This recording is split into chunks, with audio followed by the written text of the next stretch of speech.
From the moment the first amber streaks of dawn stretched across the Wyoming horizon, Ethan Walker felt the same pull in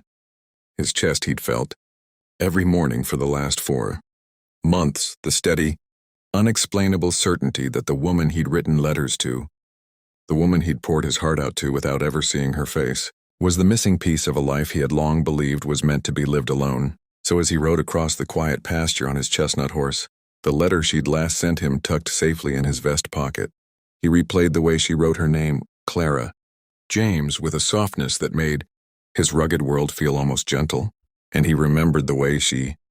confessed that though she feared traveling west as a mail-order bride, something in her heart whispered that her future waited there, somewhere beyond the mountains she'd only ever seen in books. Ethan, who was known across the territory as the cowboy who never chased anything but cattle and storms, found himself savoring every sentence she had ever sent, memorizing the curl of every word, imagining the expression on her face when she wrote them, imagining what kind of woman found hope in the ink of a stranger's handwriting. And though he told no one, not even his brother, he loved her long before he had the right to,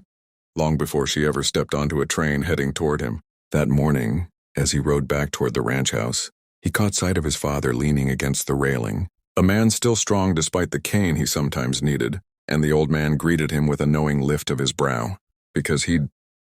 seen the way Ethan had changed these last months, how the cowboy, who once spoke little, now kept checking the road for dust, clouds and train whistles, yet Ethan only nodded, pretending the anticipation didn't make his heart pound like hooves on hard dirt. And after tending to the chores, he cleaned himself up more than usual, brushing the dust from his hat, shaving with more care than he had in years, wondering if she'd think his eyes were too stern or his shoulders too broad or his hands too rough, wondering if she'd turn away or smile the way he prayed she would. Meanwhile, miles away, the train carrying Clara cut through the open plains, and she sat near a window clutching the letter Ethan had written her last, his words warm, humble, steady, telling her that he didn't just want a wife to help him run a ranch,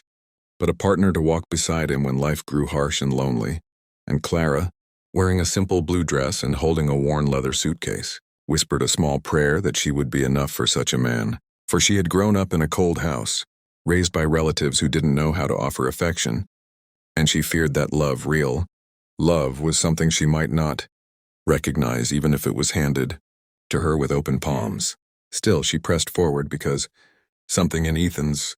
letters made her feel seen for the first time in years, and as the whistle of the locomotive echoed across the land, her heart thudded with a mixture of fear and hope, imagining what kind of man waited for her, imagining whether he'd smile or stand stiffly, imagining whether he'd feel disappointed when he saw her at last. Back at the station, Ethan stood near the edge of the wooden platform, boots planted firmly as if holding himself steady against a storm of emotions he didn't quite know how to name. But when he heard the distant rumble of the approaching train, he straightened, tugged his hat lower against the sun, and felt his breath catch in a way no bullet, no stampede, no danger had ever made it catch, because this moment, this arrival, this meeting was something he'd dreamed about every night. And the steam billowed around the train like a curtain rising on a new life as the brakes screeched, and the doors opened, and passengers poured out in a flurry of movement until, at last, a young woman stepped down onto the platform with careful grace, her eyes searching anxiously until they found his. And Ethan felt the world go strangely quiet, the kind of quiet that only comes when something long-waited finally arrives. Clara froze for a heartbeat, her breath trembling as she took in the tall man with kind eyes and sun-browned skin, the man whose letters had warmed her through cold nights, the man she'd tried not to imagine falling in love with but somehow already had. And Ethan, with a voice roughened by years of wind and grit yet softened by awe, managed to say her name not as a question but as a promise, and Clara felt her fears loosen like threads pulled free, because the way he looked at her wasn't the look of a man judging a stranger, but the look of a man recognizing someone he'd known all along. He stepped forward slowly, as if giving her space to breathe, and she smiled faintly at that, feeling a warmth in her chest she had never felt before. And he reached for her suitcase, their fingers brushing, sending a spark through them both. And though neither spoke the word, both knew something unspoken had just rooted itself deep between them. As he guided her from the platform toward the waiting wagon, Ethan's father watched from a distance, relief softening his weathered expression, because he'd prayed his son would find someone who could quiet the loneliness that had followed him like a shadow for years. And Clara, glancing around at the endless stretch of golden fields, felt a strange sense of belonging rising inside her, as if destiny had taken her hand and led her exactly where she was meant to be. By the time the wagon turned toward the Walker Ranch, the sun dipping low behind them, Clara dared to glance at Ethan again, and he caught her looking, offering her a warm, almost shy smile,